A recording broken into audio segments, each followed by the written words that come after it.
Good morning, students.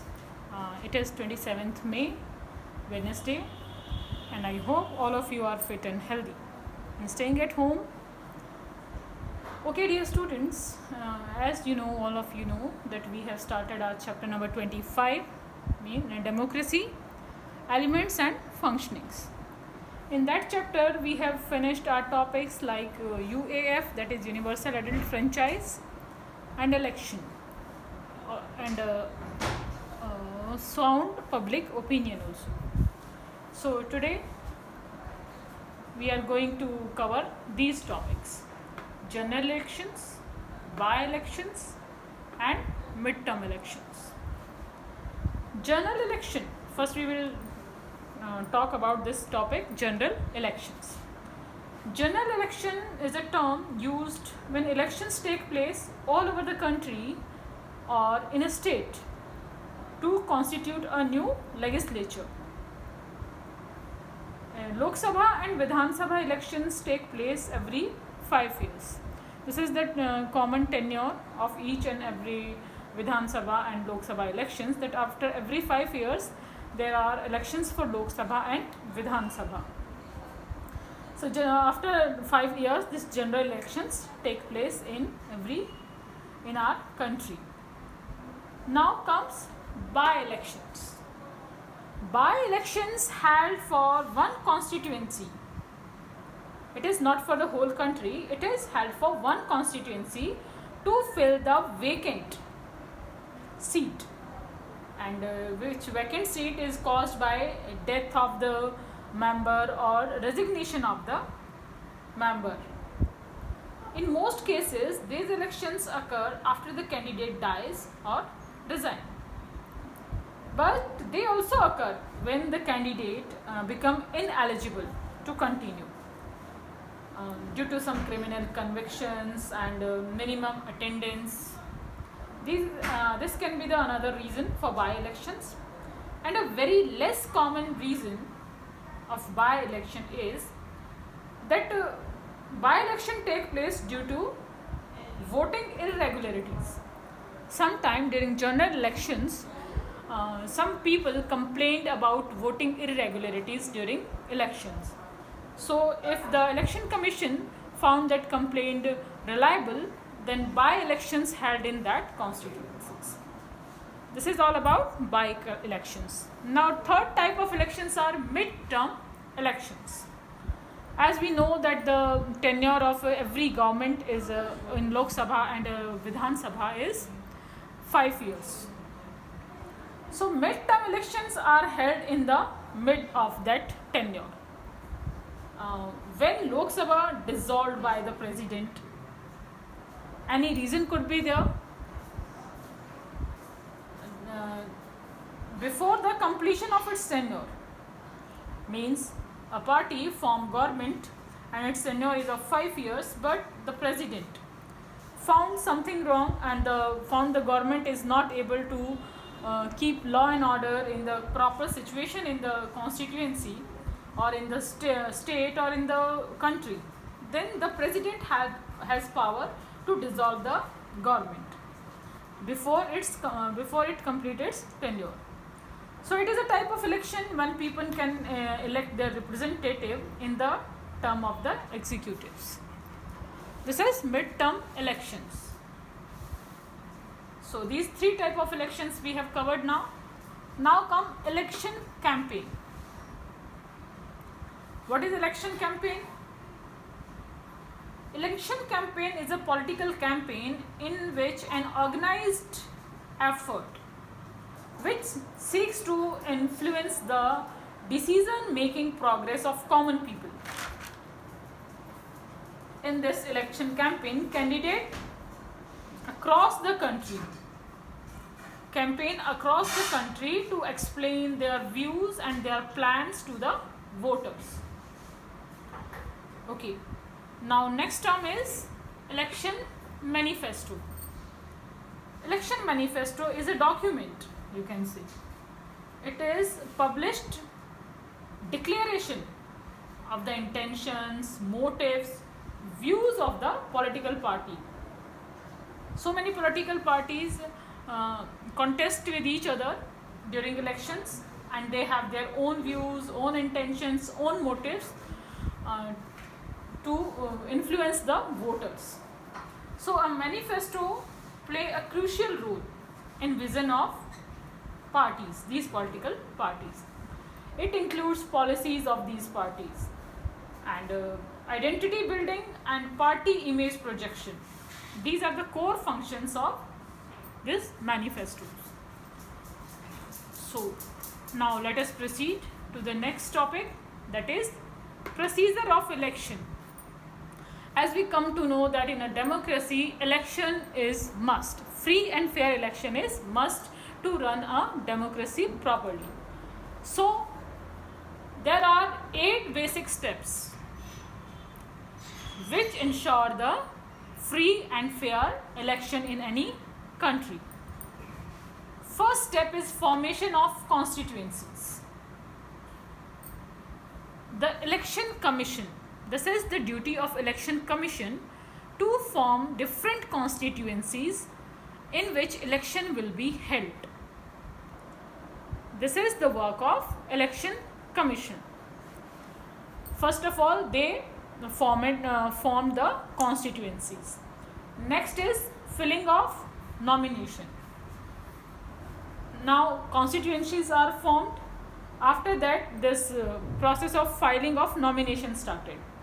In this process, this is an important part of election process, in which the candidates, the political parties, they selected their candidates, and these candidates then file their nomination that they want to contest for MLAs or MA or MPs, whatever election is there, they file their nomination.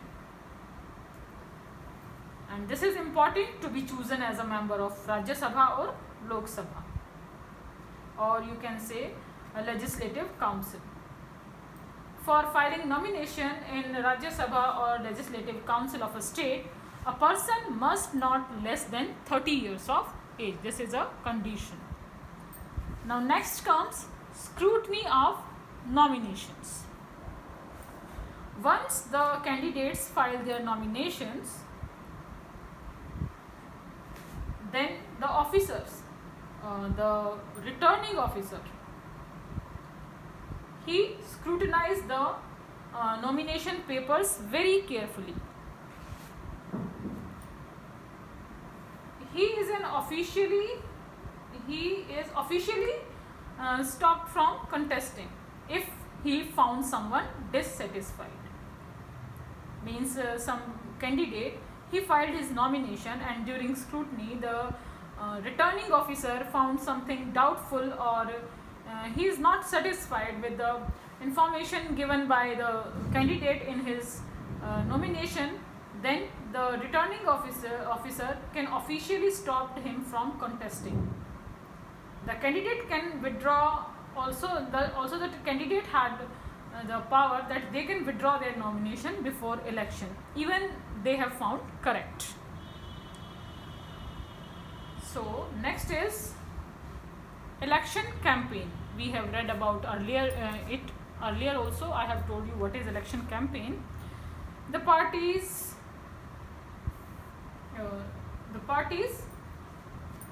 political campaign they organized, and this campaign was in forms of rallies and sabhas. This was to tell the people about their views and about their promises. They try to influence the public, and this can influence the decision making process of common people. That's why these election campaigns are important. Now comes next, polling. Polling is casting of vote. The election campaign must be stopped 48 hours before the time when poll concludes on the polling day. Means before the date of polling, the date was first announced by the election commission. Before 48 hours, the election campaign must be stopped by the political parties, The presiding officer supervises the whole of the polling process and ensures that all persons working under him adhere to the electoral norms and practices. Next comes counting and declaration of result. Now, polling has been done. After the polling has ended, the ballot boxes or the electronic voting machines, whatever is used for elections, they are sealed and carried under custody to the counting stations. Then the process of counting the votes begins. And after that counting, the party which get majority of votes is declared the winner. Next comes submission of accounts. The law fixes the maximum limit of the expenses to be incurred by various parties or candidates on their election. In 1998, the limit of election expenses was for an assembly election was 1,50,000 to 6 lakhs, but it was enhanced from rupees 4,50,000 to 15 lakh for a parliamentary contest. So after this, the with different parties, different candidates are required to file an account of the election expenses, how much they have how much expenses they have made in their election campaigns and during all the process of elections. And it is considered as a correct practice for a candidate if he spends more money than the prescribed amount on his election. Okay, then the next is election disputes. The Constitution had originally provided for the appointment of election tribunals for deciding all the election disputes. The election of the officers who are on election duty, then they have the right to solve the disputes at the time of elections on their own way. So at that time, if the election commission found some irregularities during election, he or she can cancel the election and then by-elections can be held. Okay, the next topic is officers on election duty. So which are the officers who look after the election process? Mainly there are 4 officers. First of all, Chief Election Commissioner. He is appointed by the President. Chief Election Commission is one post which is appointed by the President for the whole country. And under him are 2 election commissioners that works in center.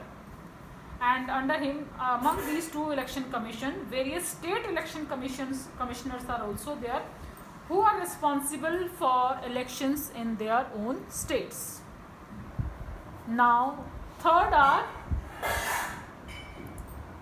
the returning officers. Second are the returning officers. The returning officer is the main officer who is appointed by the election commissioner of that state at the particular constituency level, and he is responsible for the elections. Fourth is preside officers. These preside officers, each polling booth has 5 officers, and presiding officer is the in charge of that booth, and under him 4 polling officers are working, and they assist the presiding officer and make sure that the fair and free election will take place. So after the hard work of all these officers, the election process come to an end, and we get a government in our country. So these are the topics for today. We have covered, I think you people can understand it well. If still any doubt is there, you can ask me whenever you want. I hope you people will understand it well, and thank you and have a nice day.